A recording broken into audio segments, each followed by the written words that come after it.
Welcome to Kong's Corner, dear Conquistadors. This is the show where I age rapidly. Oh, my teeth. It's actually the show where I read Harry Potter every single day, as I have done since March. We're on to the last book, the last half of the last book. And man, it's been a doozy. Whew, man. So what just happened was Dobby died. Dobby died. So that was a very sad chapter. They talked to a gremlin, hoping that he will help them. And he said, I'll think about it. So that was the last thing. Happy Christmas week reading, everybody. But before I get started, I think we have a birthday. Happy birthday, Briar! Happy birthday, Briar! Happy birthday! Crazy run. Briar. Your lovely boyfriend Humphrey contacted me, said please sing a song for her because it's her birthday. So very, very happy birthday. Okay, let's get started, shall we? The last thing that happened, they just talked to the gremlin, and then I forget what they were going to do next. I forget what they're going to do next. Oh, gremlin. I guess it's not a gremlin. Yeah. Goblin. Goblin. All right, so they just left the room. The goblin bowed his great domed head in acknowledgement, then flexed his short legs. Wait. No, close the door now. There, here we go. This is now Ron. Little jit, whispered Ron. I can't remember. He's enjoying keeping us hanging.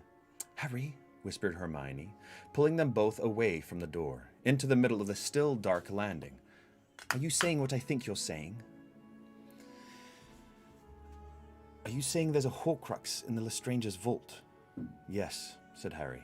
Bellatrix was terrified when she thought we'd been in there. She was beside herself. Why? What did she think we'd seen? What else did she think we might have taken? Something she was petrified you-know-who would find out about. But I thought we were looking for places you-know-who's been. Places he's done something important? Oh, no, so this is Ron. I thought we were looking for places you-know-who's been. Places he's done something important? Said Ron, looking baffled. Was he ever inside the Lestrange's vault? I don't know whether he was ever inside Gringotts, said Harry. He never had gold there when he was younger, because nobody left him anything. He would have seen the bank from the outside, though, the first time he ever went to Diagon Alley. Harry's scar throbbed, but he ignored it. He wanted Ron and Hermione to understand about Gringotts before they spoke to Ollivander. I think he would have envied. Hey, Anika, welcome. Welcome back. I think he would have envied anyone who had a key to Gringotts' vault. I think he'd seen it as a real symbol of belonging to the wizarding world. And don't forget, he trusted Bellatrix and her husband. They were his most devoted servants before he fell, and they went looking for him after he vanished. He said it the night he came back. I heard him. Harry rubbed his scar. I don't think he'd have told Bellatrix it was a Horcrux, though. He never told Lucius Malfoy the truth about the diary. He probably told her it was a treasured possession and asked her to place it in her vault, the safest place in the world for anything you want to hide, Hagrid told me, except for Hogwarts. When Harry had finished speaking, Ron shook his head. You really understand him. Bits of him, said Harry. Bits. I just wish I'd understood Dumbledore as much. But we'll see. Come on. Ollivander now. Okay, I just need to take a quick look at this again. So, she has a Horcrux. Yeah. Okay, first time we went to Diagon Alley. Yeah, this all makes sense to me. Okay, cool. When Harry had... Okay, Ollivander now. Ron and Hermione looked bewildered, but impressed, as they followed him across the little landing and knocked upon the door opposite Bill and Fleur's. A weak, come in, answered them. Ollivander. Oh, it's the Wandmaker, right? I think he was sort of weaselish. That's how I remember Was this the Weaselish guy? Well, we'll see. The wand maker, who was lying on the twin bed furthest from the window. He had been held in the cellar for more than a year and tortured, Harry knew, on at least one occasion. He was emaciated, the bones of his face stricken out sharply against the yellowish skin. Very funny, everybody. Very funny. He's been tortured, don't forget. Right. Super old. His great silver eyes seemed vast in their sunken sockets. The hands that lay upon the blanket could have belonged to a skeleton. Harry sat down on the empty bed beside Ron and Hermione. The rising sun was not visible here. The room faced the cliff-top garden and the freshly dug grave. "Mr. Ollivander, I'm sorry to disturb you," Harry said. "My dear boy." Ollivander's voice was feeble. "You rescued us. I thought we would die in that place. I could never thank you. Never thank you enough." "We were glad to do it." Harry's scar throbbed. He knew, he was certain, that there was hardly any time left in which to beat Voldemort to his goal, or else to attempt to thwart him. He felt a flutter of panic, yet he made his decision when he chose to speak to Griphook first. Feigning a calm he did not feel, he groped in the pouch around his neck and took out the two halves of his broken wand. "Mr. Ollivander, I need some help." Anything, said the wand maker weakly. "Can you mend this? Is it possible?" Ollivander held out a trembling hand, and Harry placed the two barely connected halves into his palm. "Holly and phoenix feather," said Ollivander in a tremulous voice. 11 inches. Nice and supple." "Yes," said Harry. "Can you bit more brittle? Even more?" "No," whispered Ollivander. "I am sorry. Very sorry. But a wand that has suffered this degree of damage cannot be repaired by any means that I know of." Harry had been braced to hear it, but it was a blow nevertheless. He took the wand halves back and replaced them in the pouch around his neck. Ollivander stared at the place where the shattered wand had vanished, and did not look away until Harry had taken from his pocket the two wands he had brought from the Malfoys. "Can you identify these?" Harry asked. The wand maker took the first of the wands and held it close to his faded eyes, rolling it between his knobble-knuckled fingers. The great description. Knobble-knuckled, that's a tongue twister, fingers, flexing it slightly. "Walnut and dragon heartstring," he said. 12 3/4 inches. Unyielding. This wand belonged to Bellatrix Lestrange." "And this one?" Ollivander performed the same examination. Hawthorn and unicorn hair. 10 inches precisely. Reasonably springy. This was the wand of Draco Malfoy." "Was?" repeated Harry. "Isn't it still his?" "Perhaps not. If you took it..." "I did." "Then it may be yours. Of course, the manner of taking matters. Much also depends upon the wand itself. In general, however, where a wand has been won, its allegiance will not change. Its allegiance will change." Okay. So the wand has been won away from Draco for some reason. There was silence in the room, except for the distant rushing of the sea.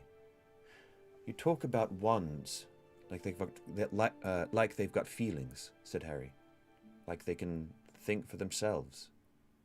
"The wand chooses the wizard," said Ollivander. "That much has always been clear to those of us who have studied wand lore." "A person can still use a wand that hasn't chosen them, though?" asked Harry. "Oh, yes. If you are any wizard at all, you will be able to channel your magic through almost any instrument. The best results, however, must always come where there is the strongest affinity between wizard and wand. These connections are complex. An initial attraction, and then a mutual quest for experience. The wand learning from the wizard from the wand. The sea gushed forwards and backwards. It was a mournful sound. I took this one from Draco Malfoy by force, said Harry. Can I use it safely? I think so. Subtle laws govern wand ownership. The conquered wand will usually bend its will to its new master. So I should use this one, said Ron, pulling Wormtail's wand out of his pocket and handing it to Ollivander. Chestnut and dragon heartstring, 9¼ inches, brittle. I was forced to make this shortly after my kidnap for Peter Pettigrew. Yes, if you want it, it is more likely to do your bidding and do it well than another wand. And this holds true for all wands, does it? Asked Harry. I think so, replied Ollivander, his protuberant eyes upon Harry's face. You ask deep questions, Mr. Potter. Wand law is a complex and mysterious branch of magic. So it isn't necessary to kill the previous owner to take true possession of a wand? Asked Harry. Ollivander swallowed. Necessary? No, I should not say that it is necessary to kill. There are legends, though, said Harry, and his heart rate quickened. The pain in his scar became more intense. He was sure that Voldemort had decided to put his idea into action. Legends about a wand or wands that have passed from hand to hand by murder. Ollivander turned pale. Against the snowy pillow, he was light gray, and his eyes were enormous, bloodshot and bulging with what looked like fear. Only one wand, I think, he whispered. And you know who is interested in it, isn't he? Asked Harry. How? Croaked Ollivander. He looked appealingly at Ron and Hermione for help. How do you know this? He wanted you to tell him how to overcome the connection between our wands, said Harry. Ollivander looked terrified. It tortured me. You must understand that.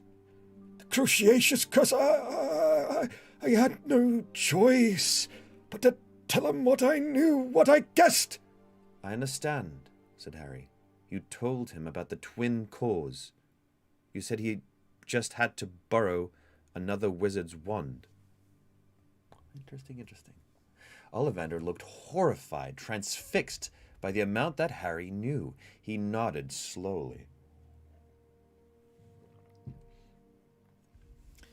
But it didn't work, Harry went on. Mine still beat the borrowed wand. Do you know why that is? Ollivander shook his head as slowly as he had just nodded. I had never heard of such a thing. Your wand performed something unique that night. The connection of the twin cores is incredibly rare. Yet why your wand should have snapped the borrowed wand, I do not know. We were talking about the other wand, the one that changes hands by murder. When you know who realized my wand had done something strange, he came back and asked about that other wand, didn't he? How do you know this? Harry did not answer. Yes, he asked. He wanted to know everything I could tell him about the wand variously known as the Death Stick, the Wand of Destiny, or the Elder Wand. Harry glanced sideways at Hermione. She looked flabbergasted. The Dark Lord, said Ollivander in hushed and frightened tones. I'd always been happy with the wand I made him. You and Phoenix Feather, 13.5 inches, until he discovered the connection of the twin cores. Now he seeks another, more powerful wand as the only way to conquer yours. But he'll know soon, if he doesn't already, that mine's broken beyond repair, said Harry quietly. No, said Hermione, sounding frightened. he can't know that, Harry. How could he? Priori incantatem, said Harry. We left your wand and the Blackthorn wand at the Malfoys, Hermione. If they examine them properly, make them recreate the spells they've cast lately, they'll see that yours broke mine. They'll see that you tried and failed to mend it.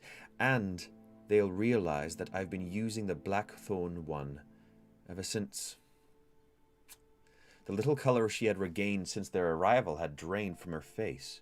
Ron gave Harry a reproachful look and said, "Let's not worry about that now." But Mr. Ollivander intervened. The Dark Lord no longer seeks the Elder Wand only for your destruction, Mr. Potter. He is determined to possess it because he believes it will make him truly invulnerable. And will it? The owner of the Elder Wand must always fear attack, said Ollivander. But the idea of the Dark Lord in possession of the Death Stick is, I must admit, formidable. Harry was suddenly reminded of how he had been unsure when they first met, of how much he liked Ollivander. Even now, having been tortured and imprisoned by Voldemort, the idea of the Dark Wizard in possession of this wand seemed to enthrall him as much as it repulsed him.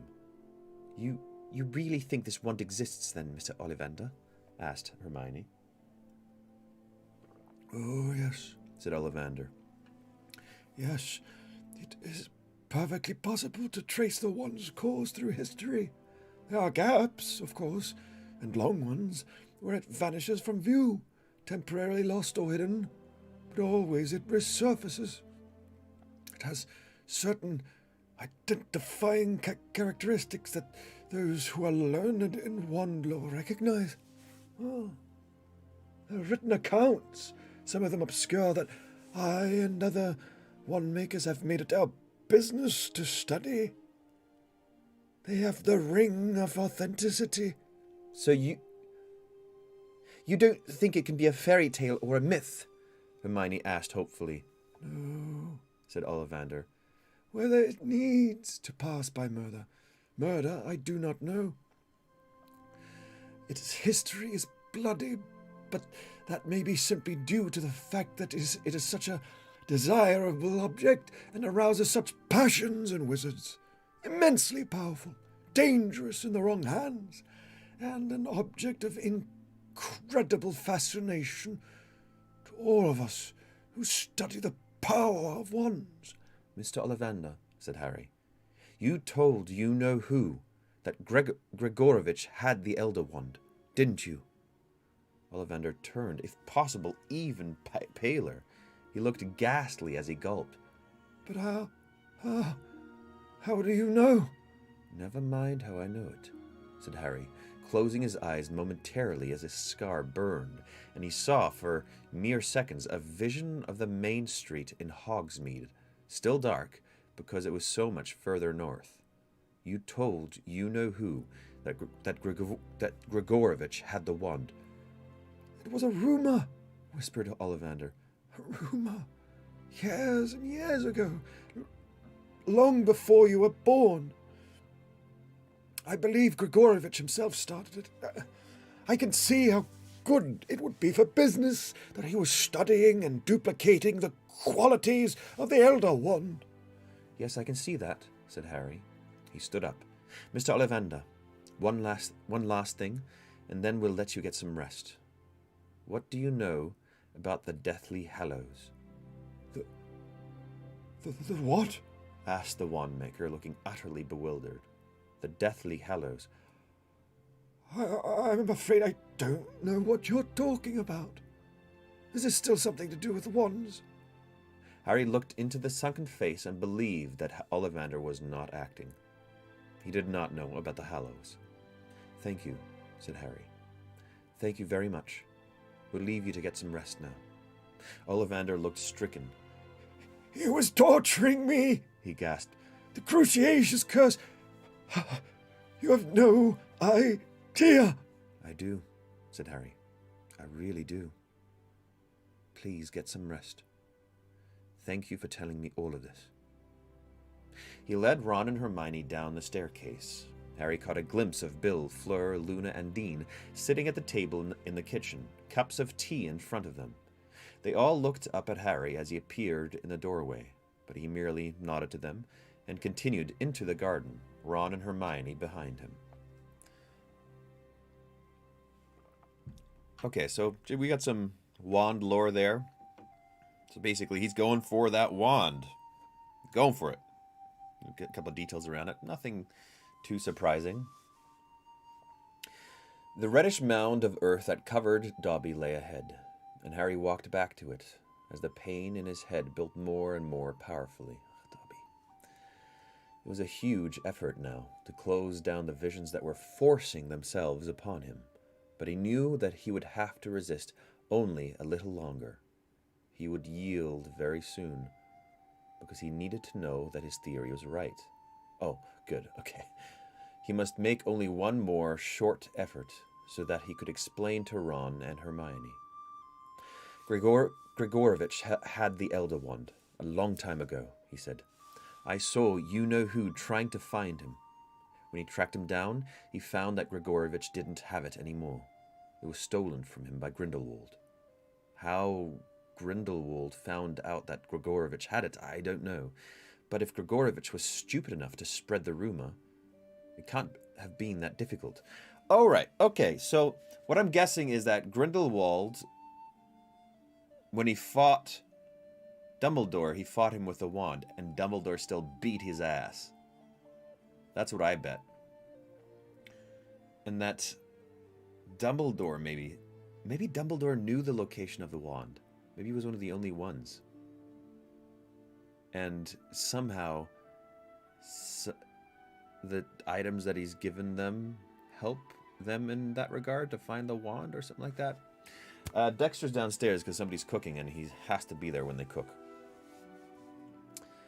Voldemort was at the gates of Hogwarts. Harry could see him standing there, and see, too, the lamp bobbing in the pre-dawn, coming closer and closer. And Grindelwald used the Elder Wand to become powerful, and at the height of his power, when Dumbledore knew he was the only one who could stop him, he dueled Grindelwald and beat him, and he took the Elder Wand. Ew! What did I just say? Oh! Dumbledore had the Elder Wand, said Ron. But then, where is it now? At Hogwarts, said Harry, fighting to remain with them in the cliff-top garden. But then, let's go, said Ron urgently. Harry, let's go and get it, before he does. It's too late for that, said Harry. He could not help himself, but clutched his head, trying to help it resist. He knows where it is. He's there now. Harry, Ron said furiously. How long have you known this? Why have we been wasting time? Why did you talk to Griphook first? We could have gone.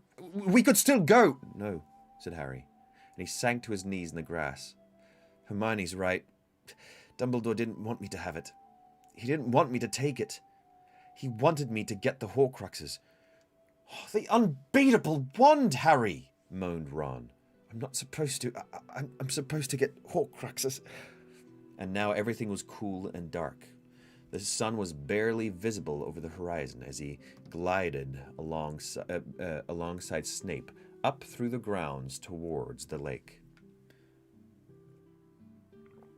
I'm not sure if it counts. If it is confirmed, the next paragraph says Wayne Joy. Of course it counts.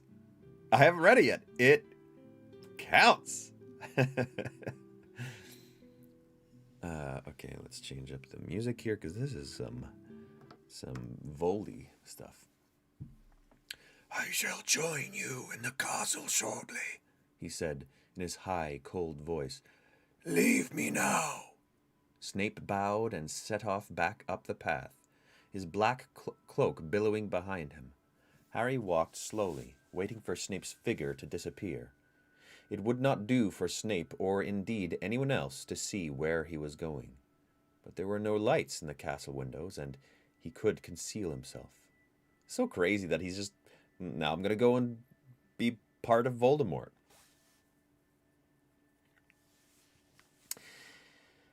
And in a second he had cast upon himself a disillusionment charm that hid him even from his own eyes. Whoa. So, wait a second. Just like Voldemort sometimes could overtake Harry, he's like overtaking Voldemort now? And doing actions in Voldemort's body? It's crazy.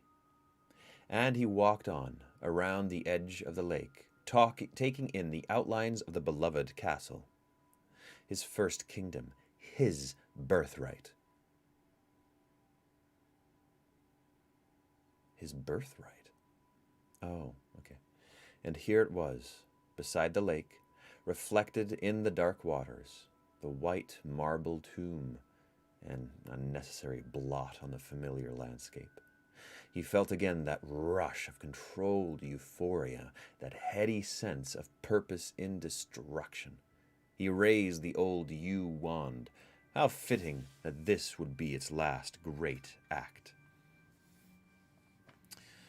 The tomb split open. Is it with Dumbledore? The tomb split open from head to foot.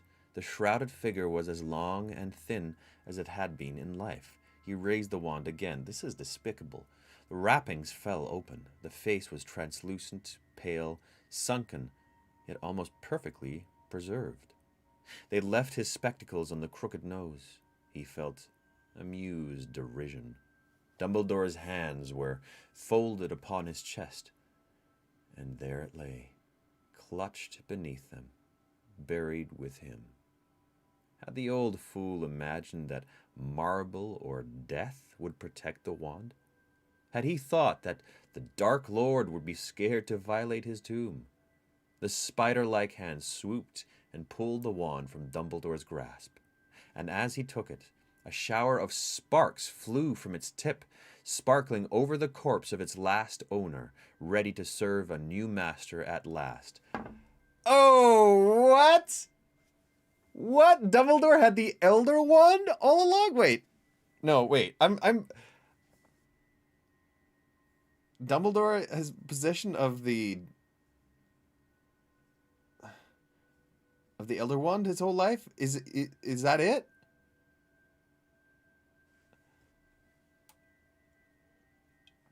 Because if so, that is nuts.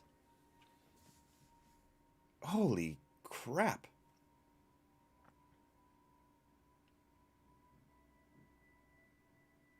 That's nuts.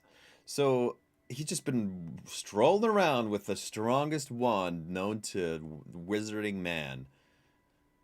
That's, and he didn't want to give it to Harry. Why? Why doesn't he want Harry to have them?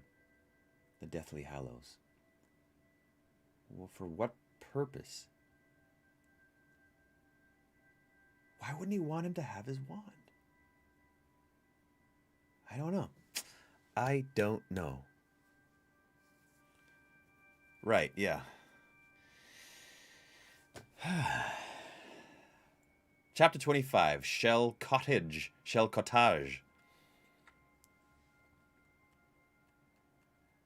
Bill and Fleur's cottage stood alone on a cliff overlooking the sea.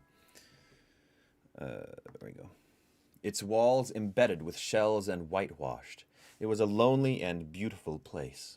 Wherever Harry went inside the tiny cottage or its garden, he could hear the constant ebb and flow of the sea, like the breathings of some great slumbering creature.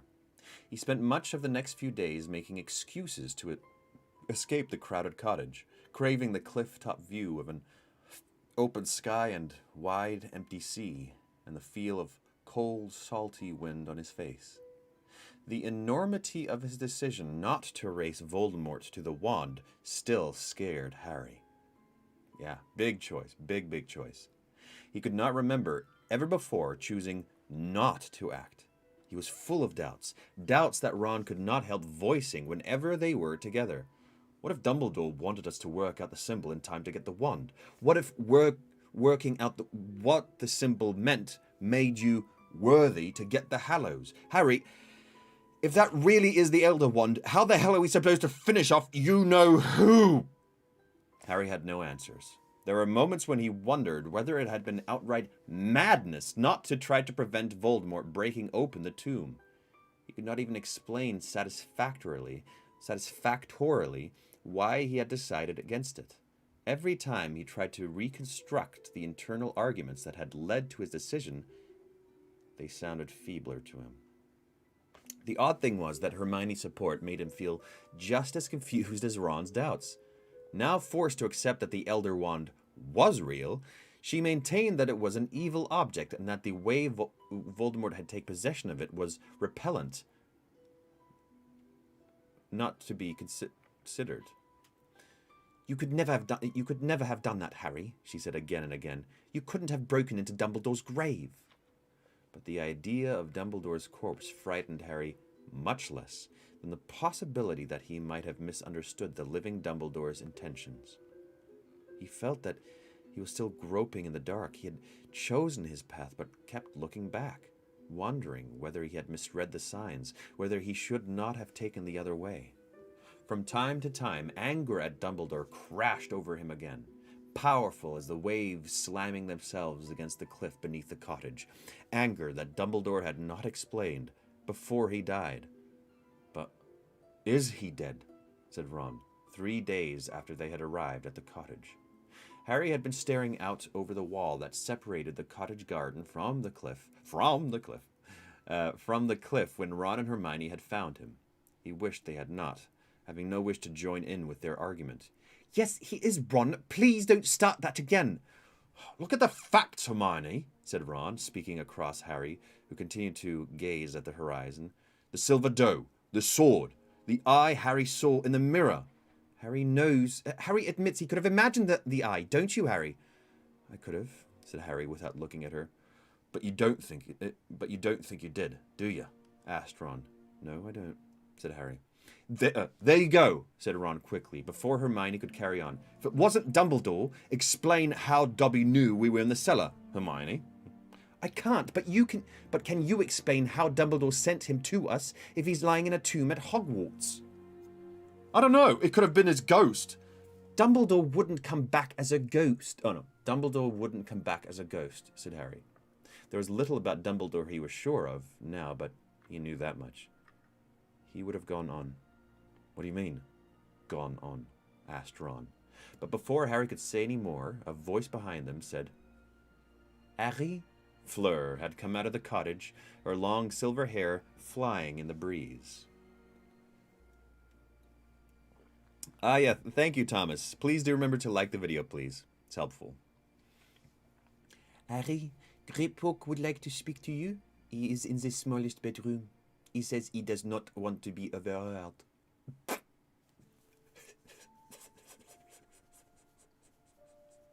Her dislike of the goblins sending her to deliver messages was clear. She looked irritable as she walked back around the house. Okay, we'll hear his message, his decision. Griphook was waiting for them, as Fleur had said, in the tiniest of the cottage's 3 bedrooms, in which Hermione and Luna slept by night. He had drawn the red cotton curtains against the bright, cloudy sky, which gave the room a fiery glow at odds with the rest of the airy, light cottage. What was his voice again? I've reached my... he's Australian now. I'm just making him Australian about that. I've reached my decision, Harry Potter, said the goblin, who was sitting cross-legged in a low chair, drumming its arms with his spindly fingers. Though the goblins of Gringotts will consider it base treachery, I have decided to help you. That's great, said Harry, relief surging through him. Griphook, thank you. We're really... In return, said the goblin firmly. For payment. Slightly taken aback, Harry hesitated. How much do you want? I've got gold. Not gold, said Griphook. I have gold. His black eyes glittered. There were no whites in his eyes. I want the sword of Godric Gryffindor. Harry's spirits plummeted.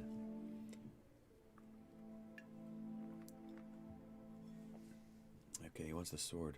You can't have that, he said. I'm sorry. Then, Said the goblin softly. we're the problem. We can give you something else, said Ron eagerly. I'll bet the Lestrangers have got loads of stuff. You can take your pick once we get into the vault. He said the wrong thing. Griphook flushed angrily. I'm not a thief, boy. I'm not trying to procure treasures to which I have no right. The sword's ours, It is not. said the goblin. We're Gryffindors, and we're Gryffindors, and it was Godric Gryffindor's, And before was Gryffindor's, whose was it? demanded the goblin, sitting up straight. No one's, said Ron. It was made for him, wasn't it? No! Cried the goblin, bristling with anger as he pointed a long finger at Ron. Withering arrogance again! That sword was Ragnar the First's, taken from him by Godric Gryffindor. It is a lost treasure, a masterpiece of goblin work. It belongs with the goblins. A sword is my price of hire. Take it or leave it. Griphook glared at them. Harry glanced at the other two, then said, We need to discuss this, Griphook, if that's all right. Could you give us a few minutes? The goblin nodded, looking sour. Downstairs in the empty sitting room, Harry walked to the fireplace, brow furrowed, trying to think what to do. Behind him, Ron said, He's having a laugh. We can't let him have that sword. Is it true? No, is it true? Harry asked Hermione. Was the sword stolen by Gryffindor? I don't know, she said hopelessly. Wizarding history often skates over what the wizards have done to other magical races, but there's no account that I know of that says Gryffindor stole the sword. It'll be one of those goblin stories, said Ron, about how the wizards are always trying to get one over on them. Suppose we should think ourselves lucky he hasn't asked us for one of our wands. Goblins have got good reason to dislike wizards, Ron, said Hermione. They've been treated brutally in the past. Goblins aren't exactly fluffy little bunnies, though, are they? Said Ron. They've killed plenty of us. They fought dirty, too. But arguing with Griphook about whose race is most underhand and violent isn't going to make him more likely to help us, is it? There was a pause while they tried to think of a way round the problem. Harry looked out of the window at Dobby's grave. Luna was arranging sea lavender in a jam jar beside the headstone. Okay, said Ron, and Harry turned back to face him. How's this? We tell Griphook we need the sword until we get inside the vault, and then he can have it. There's a fake in there, isn't there? We switch them and give him the fake. Ron, he'd know the difference better than we would, said Hermione. He's the only one who realized there'd been a swap. Yeah, but we could scarper before he realizes. I think it's run away. He quailed beneath the look Hermione was giving him. That, she said quietly, is despicable. Ask for his help, then double-cross him? And you wonder why goblins don't like wizards, Ron? Ron's ears had turned red. All right. It's the only thing I could think of. What's your solution, then? We need to offer him something else. Something just as valuable. Pfft, brilliant. I'll go and get one of our other ancient goblin-made swords, and you can gift-wrap it. Silence fell between them again. Harry was sure that the goblin would accept nothing but the sword, even if they had something as valuable to offer him. Yet the sword was their one indispensable weapon against the Horcruxes. He closed his eyes for a moment or two and listened to the rush of the sea. The idea that Gryffindor might have stolen the sword was unpleasant to him. He had always been proud to be a Gryffindor. Gryffindor had been the champion of Muggleborns, the wizard who had clashed with the pure-blood-loving Slytherin. Maybe he's lying, Harry said, opening his eyes again. Griphook. Maybe Gryffindor didn't take the sword. How do we know the goblin version of history's right? Does it make a difference? Asked Hermione. Changes how I feel about it, said Harry. He took a deep breath. We'll tell him he can have the sword after he's helped us get into the vault. But we'll be careful to avoid telling him exactly when he can have it. A grin spread slowly across Ron's face. Hermione, however, looked alarmed. Harry, we can't... He can have it, Harry went on, after we've used it on all the Horcruxes. I'll make sure he gets it then. I'll keep my word. But that could be years, said Hermione. I know that. But he needn't. I won't be lying. Really. Harry met her eyes with a mixture of defiance and shame. He remembered the words that had been engraved over the gateway to Normangard. For the greater good. He pushed the idea away. What choice did they have? I don't like it, said Hermione. Nor do I. Much, Harry admitted. Well, I think it's genius, said Ron, standing up again. Let's go and tell him. Back in the smallest room, Harry made the offer, careful to phrase it so as not to give any definite time for the handover of the sword. Hermione frowned at the floor while he was speaking. He felt irritated at her, afraid that she might give the game away. However, Griphook had eyes for nobody but Harry.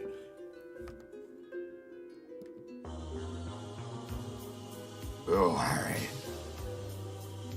Give me your sword. Back in the smallest bedroom... Oh, there we go. I have your word, Harry Potter, that you will give me the sword of Gryffindor if I help you. Yes, said Harry. And shake, said the goblin, holding out his hand.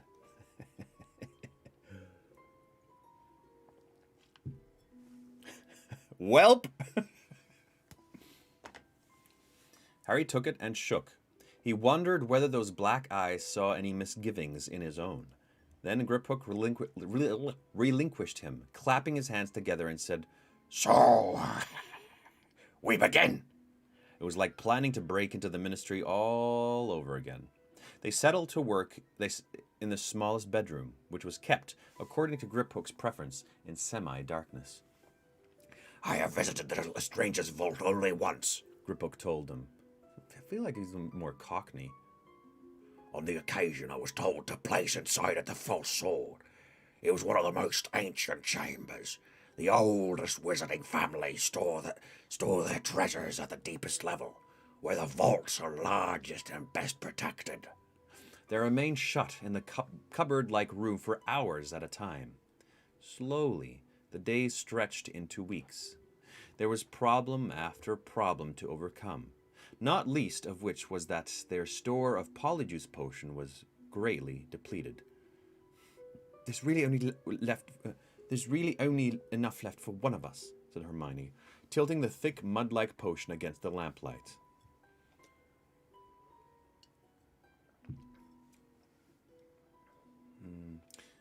That'll be enough, said Harry, who was examining Griphook's hand-drawn map of the deepest passageways. Is it really hard to make Polyjuice potion? I kind of forget the process of that. The other inhabitants of Shell Cottage could hardly fail to notice that something was going on now that Harry, Ron, and Hermione only emerged for mealtimes. Nobody asked questions, although Harry often felt Bill's eyes on the three of them at the table, thoughtful, concerned. The longer they spent together, the more Harry realized that he did not much like the goblin.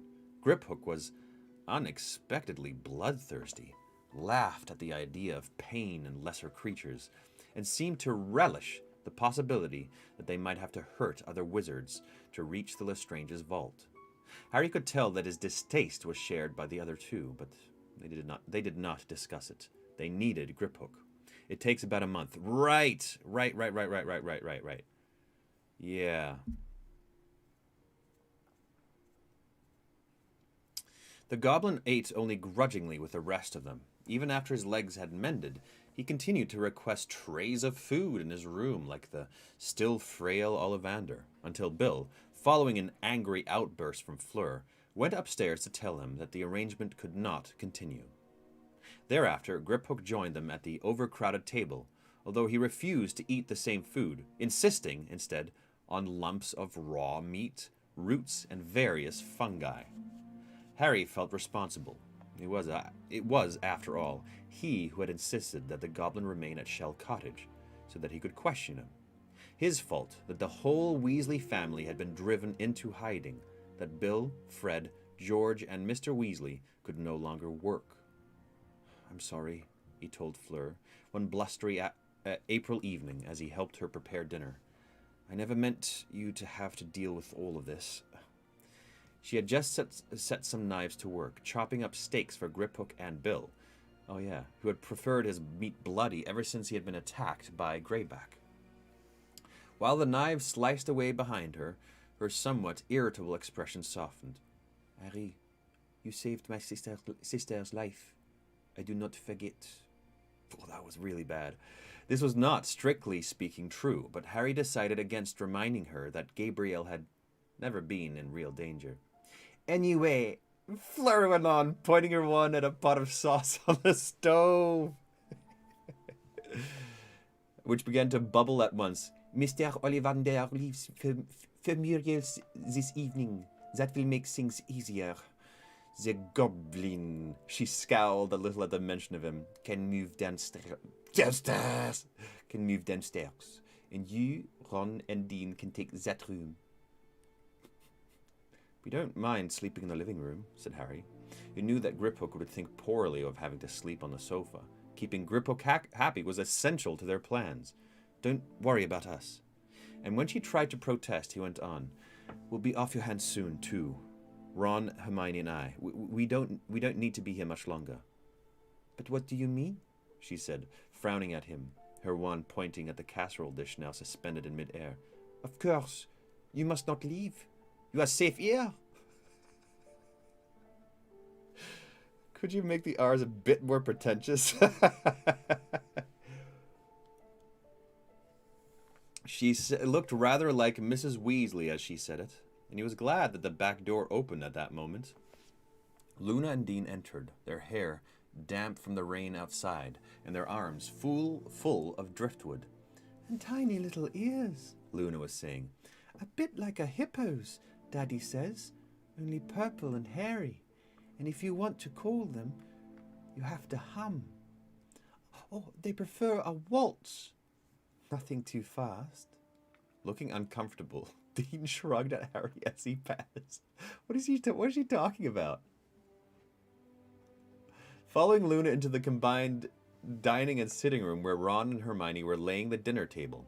Seizing the chance to escape Fleur's questions, Harry grabbed 2 jugs of pumpkin juice and followed them. "And if you ever come to our house, I'll be able to show you the horn. Daddy wrote to me about it, but I haven't seen it yet, because the Death Eaters took me from the Hogwarts Express, and I never got home for Christmas," Luna was saying as she and Dean relayed the fire. "Luna, we told you," Luna, we told you," Hermione called over to her. "That horn exploded. It came from an erumpent, not a crumple-horn snorkack." "No, it was definitely a snorkack horn," said Luna serenely. "Daddy told me. Will probably have reformed by now. They mend themselves, you know." Hermione shook her head and continued laying down forks as Bill appeared, leading Mr. Ollivander down the stairs. The wand-maker still looked exceptionally frail, and he clung to Bill's arms as the latter supported him, carrying a large suitcase. "I'm going to miss you, Mr. Ollivander," said Luna, approaching the old man. "And are you, my dear?" said Ollivander, patting her on the shoulder. "You were an inexpressible comfort to me in that terrible place." "So, au revoir, Mr. Ollivander," said Fleur, kissing him on both cheeks. And I wonder whether you could oblige me by delivering a package to Bill's Auntie Muriel." "I never returned her tiara." "It will be an honor," said Ollivander with a little bow. "the very least I can do in return for your generous hospitality." Fleur drew out a worn velvet case, which she opened to show the wand-maker. The tiara sat glittering and twinkling in the light from the low-hanging lamp.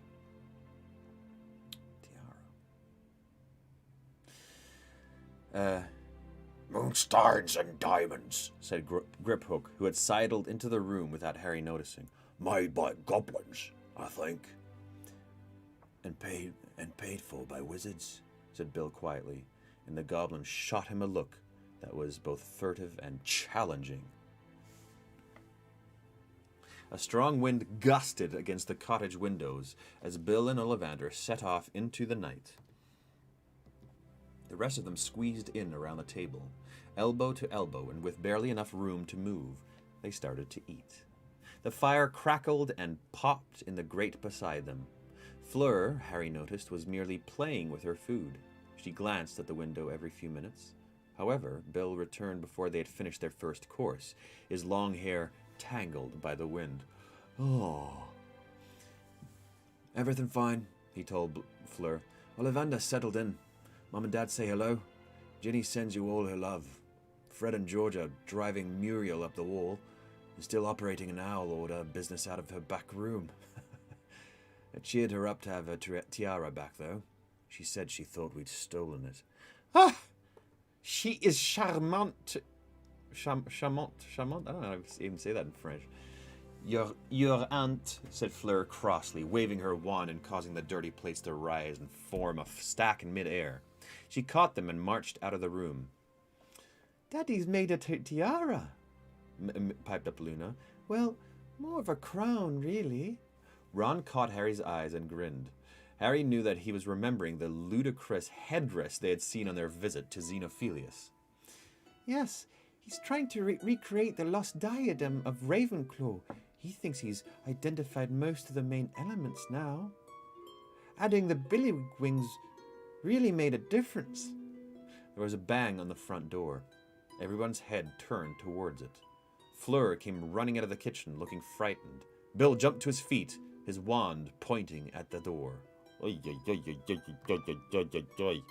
What is going on here?"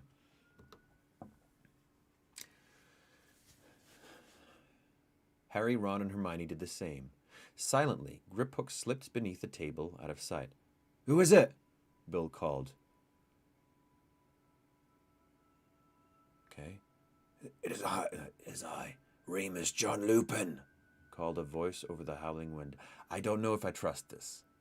Harry experienced a thrill of fear. What had happened? "I'm a werewolf, married to Nymphadora Tonks, and you, the secret keeper of Shell Cottage, told me the address and bade me come in an emergency." "Lupin," muttered Bill, and he ran to the door and wrenched it open. Okay, this is Lupin then. Lupin fell over the threshold. He was white-faced, wrapped in a traveling cloak, his graying hair windswept. He straightened up, looking around the room, making sure of who was there, then crowed allied. "It's a boy! We've named him Ted, after Dora's father!" Hermione shrieked. "Oh, it's just a proclamation of a birth." I thought for sure something horrible was going to happen. I'm playing with my emotions here. Tonks! Tonks has had the baby! Yes, she had the baby!" shouted Lupin. All around the table came cries of delight, sighs of relief. I can turn this music off for sure. Hermione and Fleur both squealed, "Congratulations!" And Ron said, "Blimey, a baby!" As he had never heard of such a thing before. Yes, a boy," said Lupin again, who seemed dazed by his own happiness. He strode round the table and hugged Harry.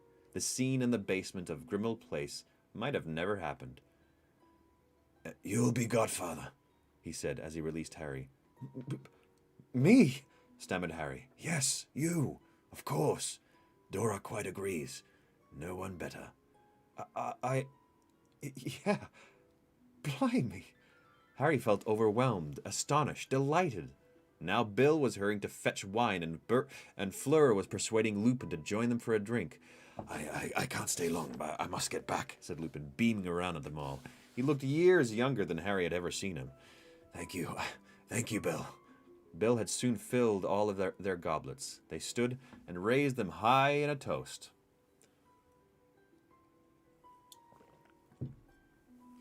"To Teddy Remus Lupin," said Lupin. "a great wizard in the making." Who does he look like? Fleur inquired. I think he looks like Dora, but she thinks he is like me. Not much hair. It looked black when he was born, but I swear it's turned ginger in the hour since. Probably be blonde by the time I get back. Andromeda says Tonks' hair started changing color the day that she was born. He drained his goblet. Oh, go on then. Just one more, he added, beaming, as Bill made to fill it again. Teddy Lupin. A baby is born! The baby is born! Everyone celebrate! Baby is born! The wind buffeted the little cottage, and the fire leapt and crackled, and Bill was soon opening another bottle of wine. Lupin's news seemed to have taken them out of themselves, removed them for a while from their state of siege. Tidings of new life were exhilarating. Only the goblin seemed untouched by the sudden festive atmosphere, and after a while he slunk back to the bedroom he now occupied alone. Harry thought he was the only one who had noticed this, until he saw Bill's eyes following the goblin up the stairs. No, no, I really must get back, said Lupin at last, declining yet another goblet of wine. He got to his feet and pulled his traveling cloak back around himself. Goodbye. I'll try and bring some pictures in a few days' time. They'll all be so glad to know that I've seen you. He fastened his cloak and made his farewells, hugging the women and grasping hands with the men, then, still beaming, returned into the wild night. Godfather Harry, said Bill, as they walked into the kitchen together, helping clear the table. A real honor. Congratulations. As Harry set down the empty goblets he was carrying, Bill pulled the door behind him closed, shutting out the still voluble voices of the others, who were continuing to celebrate even in Lupin's absence. I wanted a private word, actually, Harry. It hasn't been easy to get an opportunity with a cottage this full of people. Bill hesitated. Harry, you're planning something with a grip hook. It was a statement, not a question, and Harry did not bother to deny it. He merely looked at Bill, waiting. I know goblins, said Bill. I've worked for Gringotts ever since I left Hogwarts. As far as there can be friendship between wizard and goblin, I have goblin friends, or at least goblins I know well, or men like. Again, Bill hesitated. Harry, what do you want from Griphook, and what have you promised him in return? I can't tell you that, said Harry. Sorry, Bill. The kitchen door opened behind them. Fleur was trying to bring through more empty goblets. Wait, Bill told her. Just a moment. She backed out and he closed the door again. Then I have to say this, Bill went on. If you have struck any kind of bargain with Griphook, and most particularly if that bargain involves treasure, you must be exceptionally careful. Goblin notions of ownership, payment, and repayment are not the same as human ones. Harry felt a slight squirm of discomfort, as though a small snake had stirred inside of him. What do you mean? He asked. We are talking about a different breed of being, said Bill. Dealings between wizards and goblins have been fraught for centuries, but you'll know all that from history of magic. There has been fault on both sides. I would never claim that wizards have been innocent. However, there is a belief amongst some goblins, and those at Gringotts are perhaps most prone to it, that wizards cannot be trusted in matters of gold and treasure. They have no respect for goblin ownership. I respect, Harry began, but Bill shook his head. You don't understand, Harry. Nobody could understand unless they have lived with goblins. To a goblin, the rightful and true master of any object is the maker, not the purchaser. All goblin-made objects are, in goblins' eyes, respectfully theirs. But if it was bought, then they would consider it rented by the one who paid the money. They have, however, great difficulty with the idea of goblin-made objects passing from wizard to wizard. You saw Griphook's face when the tiara passed under his eyes. He disapproves. I believe he thinks, as do the fiercest of his kind, that it ought to have been returned to the goblins once the original purchaser died. They consider our habit of keeping goblin-made objects, passing them from wizard to wizard without further payment, little more than theft. Harry felt an ominous feeling now. He wondered whether Gil guessed more than he was letting on. All I am saying, said Bill, setting his hand on the door back into the sitting room, is to be very careful what you promise goblins, Harry. It would be less dangerous to break into Gringotts than to renege on a promise to a goblin. Right, said Harry, as Bill opened the door. Yeah, thanks. I'll bear that in mind. As he followed Bill back to the others, a wry thought came to him, born no doubt of the wine he had drunk. He seemed set on course to become just as reckless a godfather to Teddy Lupin as Sirius Black had been to him. End of chapter. Next one is called Gringotts. So that's where the break-in happens. So, John, how are you liking the book thus far? And is it what you expected when you started? I'll answer the second question first. Yes. Well, in the way I thought, they're not going to go to another school year at Hogwarts. They're going to have their own adventure in different places, which they have been having till now. So I was correct in that. I didn't expect, a little waiting around periods to happen as much. I thought it would be more like bam, bam, bam. But it has been bam, bam, bam. Just in terms of, emotional switches, character changes. A lot has happened in this book. I really, really like it. I almost want, like, another book to exist where Harry can, where there's more of this kind of adventure stuff where he goes out into the world after Voldemort. That would be pretty cool. But I'm very content with it. I'm very happy with it. What do you think about this goblin custom? We're the one who made it, and so it's ours. I don't like it being passed on. I mean, I think it just depends. Was it taken from them? These objects, were they taken, or did they sell? If the goblins sold it, they were reneging their right.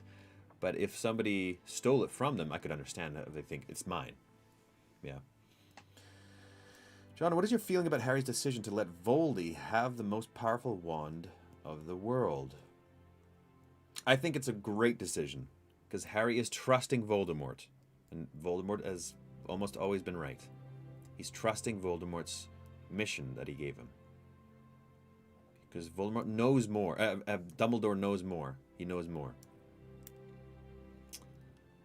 Okay. That was fun. I'll be reading, pretty sure, every single night of this week, because it's Christmas time. Can't visit my parents, unfortunately. And I know a lot of people are also at home not being able to visit family. Maybe some of you are just all by yourselves in an apartment too, and can't be with family. So I'm going to keep reading and maybe do a little long one at one time this week. All right, much love. I will see you all tomorrow at 6 p.m. Have a wonderful, wonderful evening, and bye-bye.